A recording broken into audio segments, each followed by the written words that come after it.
Hello viewers, আসসালামু আলাইকুম। শুভ সকাল। আশা করি সবাই ভালো আছেন, ভালো থাকেন।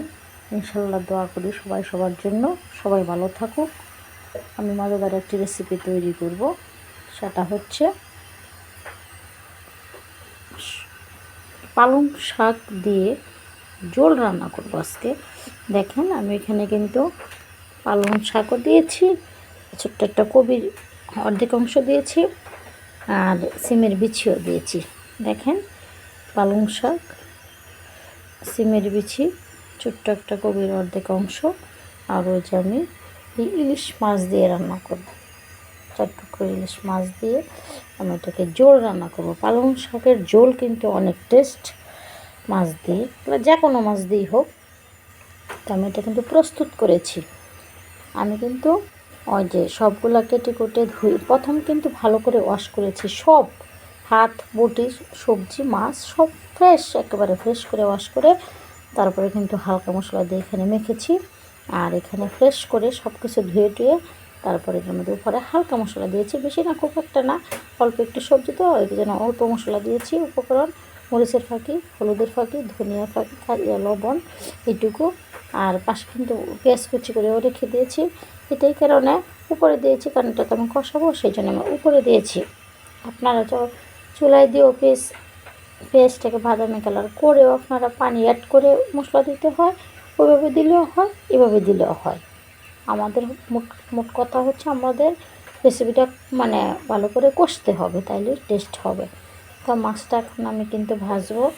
আমি চুলাতে তেলও দিয়েছি, দেখি তেল দিয়ে মাছটা ভেজে ওই যে আমি চুলায় তেল বসিয়েছি, তেল হালকা পরিমাণেরও দিয়েছি, গরমও মনে হয়েছে।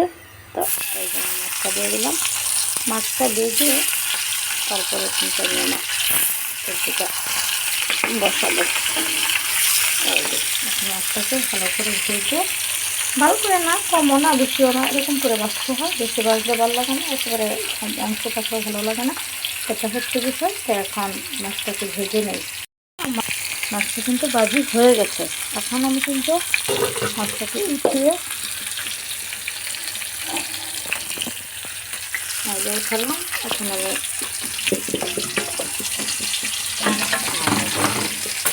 চুলায় পাতিল বসাবো, আর এই পাতিলে ওই তেলের অংশটা দিয়ে দিব।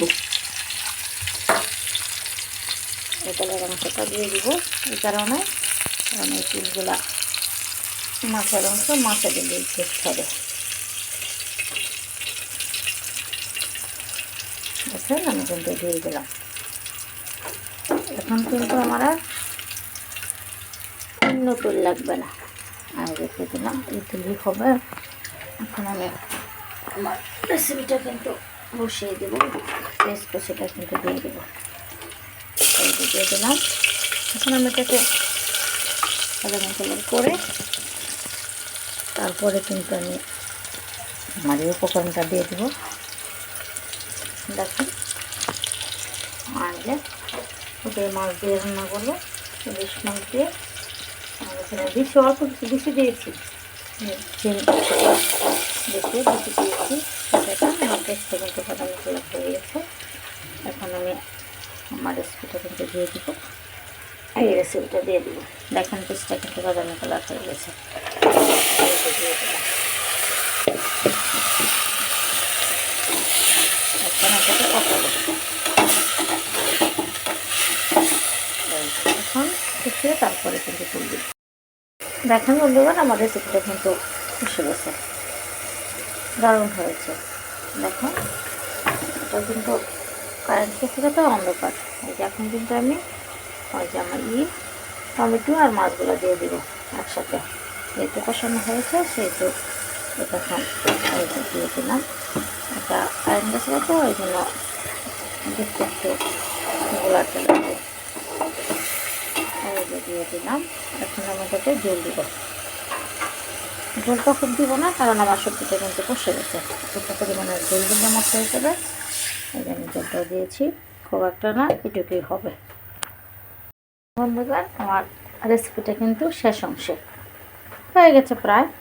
এটা কিন্তু ঝোল কী দিই, পালং শাক, টমেটো, ইলিশ মাছ, কবির অর্ধেকটাই ফুলকপির ঝোল রান্না করেছি। এখন শেষ অংশ, এখন আমি ধনিয়া পাতা আর কাঁচামরিচ কুচি দিয়ে দেবো। এটা কিন্তু শেষ অংশ দিতে হয়। তো এই যে আমি এখান থেকে 2 টুকরা কাঁচামরিচ দিয়ে দিলাম। আর শেষ অংশ কিন্তু এই যে অল্প একটু ধনিয়া পাতা দিয়ে দিতেছি, বেশি না। এটা কিন্তু এক পাতার করে দেবো।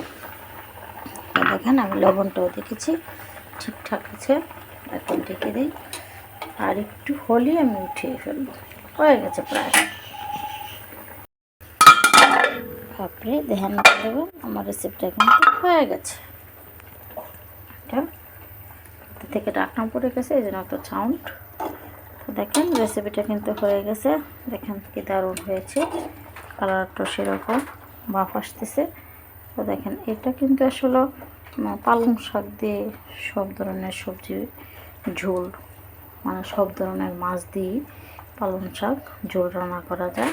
তো আপনারা আসলে কী করবেন, এভাবে আমার মতো করে একটু ঝোল করে খেয়ে দেখেন কী পরিমাণের টেস্ট। তো আজকে আমি ইলিশ মাছ দিয়ে পালং শাক দিয়ে হালকা একটু কবির অর্ধেক অংশ দিয়ে ঝোল রান্না করেছি। দারুণ হয়েছে, লবণও ঠিকঠাক হয়েছে। তো আপনারা কিন্তু এভাবে রান্না করবেন এবং খাবেন, এবং আমাকে বেশি বেশি কমেন্ট করে জানিয়ে দেবেন। তো সবাই ভালো থাকবেন, ধন্যবাদ।